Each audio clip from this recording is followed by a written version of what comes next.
Hello and welcome to today's Catholic Focus News Bulletin. I am Susan Bulemi and our sign language interpreter is Hezron Otieno. The Archdiocese of Nairobi Family Life Department, in collaboration with Marriage Encounter and Couples for Christ, has held its annual Couples Thanksgiving Mass at Our Lady of the Rosary Parish in Ridgeways, bringing together couples and families in a celebration centered on love, unity, and faith.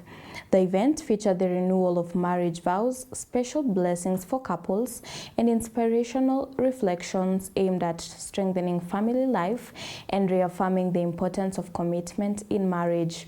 Church leaders also used the occasion to encourage couples to nurture strong family values and deepen their spiritual foundation amid modern-day challenges facing families.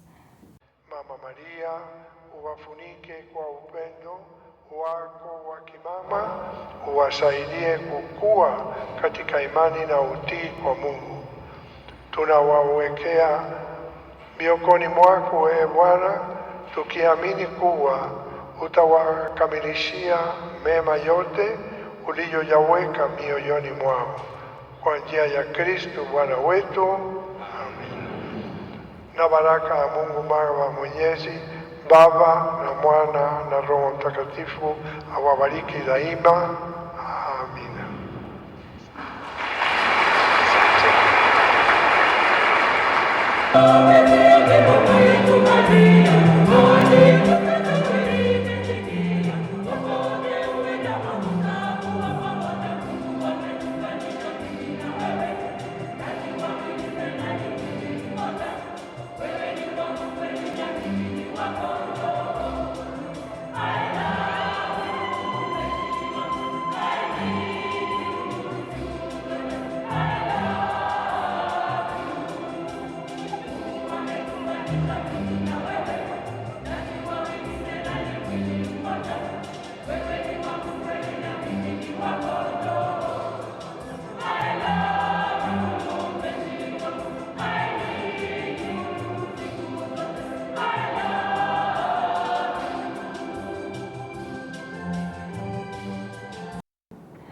And away from that, we now shift our focus to the education sector, where students in Malava constituency, Kakamega County, have received a major boost after the disbursement of 46 million Kenyan shillings in bursary funds from the NGCDF, with leaders now pledging increased allocation to support education, even as concerns emerge over rising cases of child labor in the area. The disbursement has been widely welcomed by residents following earlier concerns over delays and fears of possible shortages in the bursary program. We undertook serious reforms. We restructured the fund management. We restored accountability. We engaged the CDF board for special intervention for Malava constituency. There must be total transparency and accountability. Every shilling must reach and must count to the intended student. We will not tolerate misuse of public funds, and also thank you for being understanding and accommodating. Going forward, let me assure the people of Malava, bursaries will be prioritized. We will not allow a situation where projects overshadow education of our children. I think development must go hand in hand with human capital investment. This is a new chapter in Malava, and in one order, it will bear fairness and it will be people-centered leadership, a collective responsibility.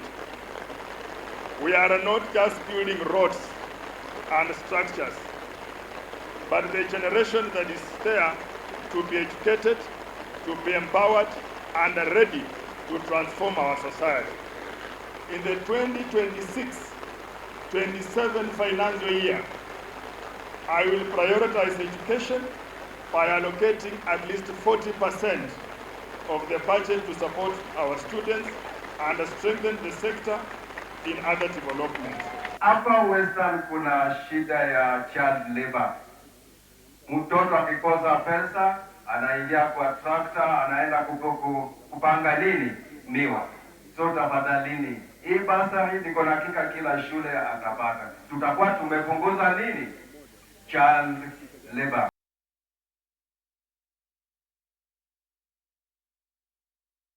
Moving on, the National Biosafety Authority has signed a memorandum of agreement with Masinde Muliro University of Science and Technology in a move aimed at strengthening research, innovation, and capacity building in biosafety and biotechnology, particularly in the development and regulation of genetically modified organisms.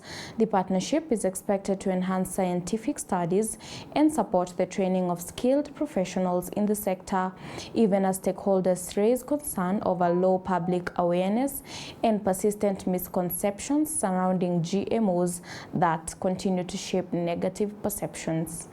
The journey of GMO is a journey that will need all of us to put our hands together.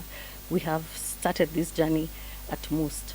And today we are very happy to be able to sign a memorandum of agreement with them.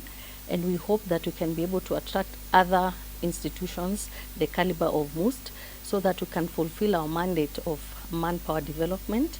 We expect that this collaboration will support our capacity building initiatives across the country.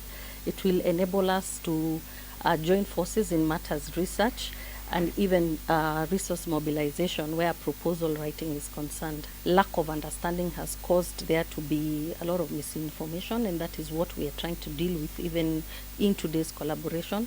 We also have been set back by some court cases, and there's something that we are trying to do. This has not entirely been very positive for the organization, and it is our hope that as we slowly resolve those challenges, we'll be able to push GMO as an option that is available to the Kenyan public and that they can choose from, especially when issues of food security continue to bite for a country like Kenya. Researchers from this university have made proposals to other countries, including the European Union, and they have won funding where we'll do researches, and you'll be surprised that we are working with the community to advise them where to put, especially toilets. And again, we want to improve from toilets to something better where you can manage our fecal matter and others. Biological good use of pesticides, for example. We have the community is really improving in terms of choosing modern ways of agriculture. For example, they use insecticides, they use chemicals like paraquat and the like. We want to educate them on how to properly use them. We also don't want to spoil the environment by having these chemicals in our water system, in our milk system and the like. So we are working closely with the community on the safe use of whatever is out there. Tension is rising at Ruiru Open Air Market after traders staged protests over the relocation of a nearby dump site to pave way for a water storage tank project, with accusations of lack of consultation and fears of possible land grabbing emerging. The traders further claimed they had been informed that the dump site would be moved to a site along the Ruiru-Kiambu Road near a church, an area they say has already faced resistance from the local community. Some members of the market committee have also distanced themselves from the decision, saying they were unaware of the plans. However, market chairman Peter Waiganjo defended the project, stating that the county government had identified the site as suitable for a water storage tank aimed at improving water access for traders. He added that the project is funded by Adona in partnership with the Kiambu County government. Hii mradi hatuielewi sana sababu sasa ndio chairman ametuambia imetoka kwa county, lakini hatujaielewa sababu unajua kuna wakati tumekaa chini tukaambiwa kuna hii project inakuja, na sasa ndio sababu umeona tumekuja wote pamoja, ndio sababu tujaribu kuona ni nini wanatuambia inatengenezwa. Sisi hatujui haswa, hatujui ni nini, lakini chairman ametuambia on Thursday tutapatana ndio atuelezee ni nini. tumekusanya hapa juu imetupea attention kwamba chairman na project alitoa kwa county government ameleta kwa dumping area yenye tumeishi kutupa takataka. For that tukaona hiyo kitu imetu affect kabisa juu sisi hatukukua kwa public participation ndio tusikizane kwamba hiyo dumping inafaa kuondolewa, tuletewe project ya maji. Anyway, hatuna shida na project ya aina yoyote kwa hii soko, lakini watuhusishe. Wakituhusisha tusikizane, tutakuwa tu sawa. Ile shida ambayo kwanza hawajasema ni kwamba tulikuwa tunahofia kwamba hii dumping site yetu kwanza tulikuwa tunadhania imegrabiwa, kwa sababu ukiangalia hapa hivyo ukienda na barabara kuna stalls zimejengwa kwa hii yote wamejenga stalls. So one of our worries was that our dumping site have been grabbed. That one has sparked outrage amongst the market traders. That is something that have been left out. Wanasoko ambao tumekuwa na wao hapa wamesema hawataki water harvesting iletwe hapa kwa sababu malalamiko yao wanaona mahali wanapeleka garbage ni bali sana anyway. Ni barabara na ni mbali Kwa hivyo wakaona tuendelee na kutumia hapa and then tuangalie for an alternative kwenye tunaweza fanya water harvesting. Hiyo ndio ambayo yamejiri kwa leo. And that story right there from Ruiru brings us to the end of today's Catholic Focus News Bulletin. I am Susan Bulemi. Our sign language interpreter has been Hezron Otieno. Until next time, stay safe, be blessed, and remember to always keep it Capuchin TV.